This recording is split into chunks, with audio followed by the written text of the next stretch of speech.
India गठबंधन के पक्ष में आ सकते हैं चुनाव के परिणाम, सत्ता से बाहर हो सकती है भाजपा। इंडिया गठबंधन को 348 से 340 सीट मिलने का अनुमान, 195 से 200 सीटों पर सिमट सकती है भाजपा। महंगाई, बेरोजगारी के अलावा संविधान बढ़ाने और लोकतंत्र को मजबूत करने का मुद्दा मतदाताओं की जुबान पर छाया।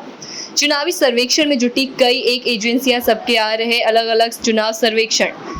मुजरा, मंगलसूत्र, पाकिस्तान मंदिर, मस्जिद पर मतदाता नहीं करना चाहते मतदान। लोकसभा चुनाव के अंतिम चरण के लिए 1 जून को वोट डाले जाएंगे। अनुमान और रुझान को आधार मानकर देखा जाए तो चुनावी तस्वीर लगभग साफ होती जा रही है।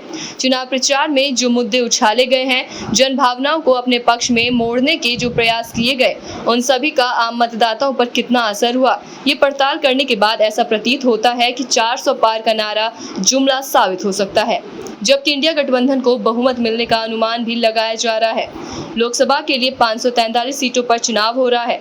सीटों के लिए हाथ से देखा जाए तो चुनाव बहुत महत्वपूर्ण है और इस चुनाव में ऐसा लगता है कि जिन मतदाताओं के मुंह में बर्फ जम गई थी, बोलते नहीं थे, वो भी बोलने लगे हैं।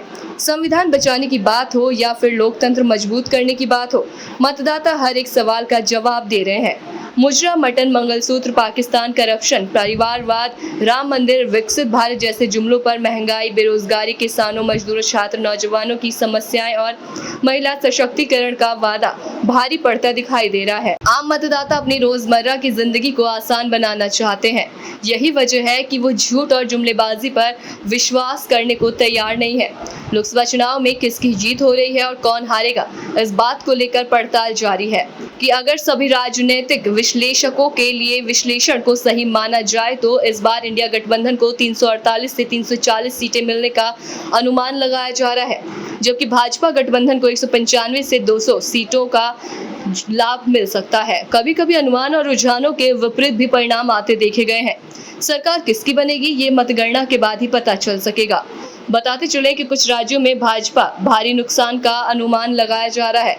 उत्तर प्रदेश की 80 लोकसभा सीटों में से 38 से 40 सीटों पर इंडिया गठबंधन को जीत मिल सकती है, जबकि 40 से 42 सीट भाजपा जीत सकती है। महाराष्ट्र की 48 सीटों में से इंडिया गठबंधन को 30 और भाजपा 18 सीटों पर जीत सकती है। पंजाब की 15 सीटों में से 14 सीटें इंडिया गठबंधन के पक्ष में जाने का अनुमान है। इंडिया गठबंधन दिल्ली में 3 से 4 सीट, हरियाणा में 10 में से 5 सीट और राजस्थान की 25 में से 10 सीट इंडिया गठबंधन को मिलने का अनुमान है। बिहार की 40 लोकसभा सीटों में से 20 सीट मिलने का अनुमान है। कर्नाटक की 28 में से इंडिया गठबंधन को 18 से 20 सीट मिलने का अनुमान है। केरल की 20 सीटें, इस पे इंडिया जीतेगा। कमोवेश यही हाल देश में अन्य राज्यों में देखने को मिल रहा है।